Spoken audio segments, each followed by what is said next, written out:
ጤና ይስጥልኝ ክቡራትና ክቡራን የዩቲዩብ ቻናል ቤተሰቦች፣ ሰበር ዜናዎች ከመካከለኛው ምስራቅ መውጣታቸውን ቀጥለዋል። በርከት ያሉ ሰበር ዜናዎችን ፈጣን ወቅታዊ መረጃዎች በየሰዓቱ ልዩነት ዩቲዩብ ላይ ሲጫኑ ቀድሞ ለእናንተ የማስታወቂያ መልእክት ወይም ኖቲፊኬሽን እንዲደርሳችሁ ዜናዎችን በፍጥነት እንድትከታተሉ የዩቲዩብ ቻናሌን ሰብስክራይብ በማድረግ የደውል ምልክቷን መጫን አትዘንጉ። ወደ መረጃዎቹ አልፋለሁ። ኢራን ምሽቱን እንደተዘጋው በእስራኤል ላይ የበቀል ያለችውን እርምጃ ስትወስድ አንግታለች። እጅግ በርካታ ቁጥር ያላቸው ሚሳኤሎች በእስራኤል ላይ ተተኩሰዋል። እስራኤልም ዋና ከተማዋ ቴል አቪቭን ጨምሮ በተለያዩ ከተሞች ላይ ከፍተኛ ፍንዳታዎች ተሰምተዋል። የእስራኤል የአየር መከላከያ ስርዓት የጣሱ በርካታ መሳሪያዎችም የተለያዩ ህንፃዎችን መደብደባቸውን ተናግሯል። በእስራኤል ውስጥ የእስራኤል መከላከያ ተቋም እንደተመታ ተገልጿል። የሌሊቱ ጥቃት ከባድ መሆኑን ተከትሎ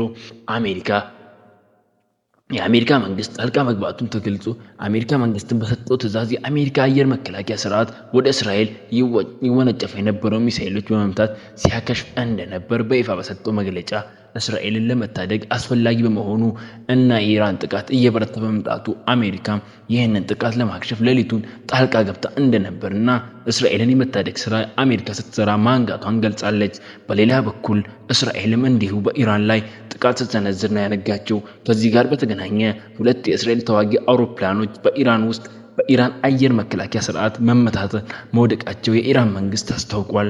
ከዚህም ባሻገር የጸጥታ ምክር ቤት ስብሰባ አካሂዷል። የጸጥታው ምክር ቤት ባካሄደው አስቸኳይ ስብሰባ ሩሲያና ቻይና በይፋ ከኢራን ጎን እንደሚቆሙ እስራኤልን እንደሚያወግዙ አስታውቋል። አሜሪካ ከእስራኤል ጎን እንደምትቆም በይፋ ገልጻለች። እስራኤልም በመላው ዓለም በሚገኙ ኤምባሲዎች ከዛሬ ጀምሮ ሙሉ በሙሉ እንደተዘጉ ይፋ አድርጋለች። ጦርነቱን ቀጥሏል። ዝርዝር አሁን የተሰሙ መረጃዎችን አብረን እንከታተላቸዋለን።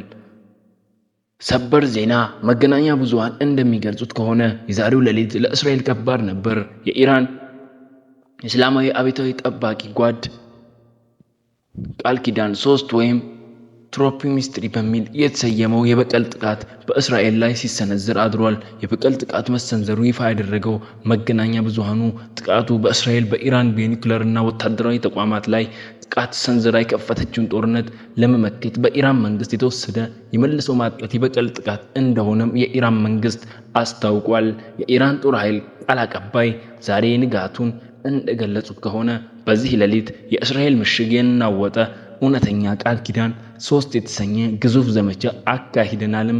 የጠላቶቻችንን እብሪት የሰበረና የኢራንን የብር መርጡንቻ ለዓለም ያሳየ ታሪካዊ ምዕራፍ ላይ ነን ብለዋል። በዛሬው ጥቃት በመቶዎች የሚቆጠሩ ግዙፍ ባላስቲክ ሚሳኤሎችና በርካታ ድሮኖች ከኢራን መሬት የእስራኤል ከተሞች ሰማይን ማጥለቅለቃቸው መገናኛ ብዙሃን የዘገበ ሲሆን በተለይም እንደ ቴል አቪቭና ኢየሩሳሌም ባሉ ቁልፍ ከተሞችም የሚገኙ ወታደራዊ ማዕከላት፣ የአየር መከላከያ ሰፈሮችና ሌሎችም የእስራኤል ስትራቴጂካል ቦታዎች የጥቃቱ ዋነኛ ኢላማዎች እንደነበሩና እንደተመቱም ገልጸዋል።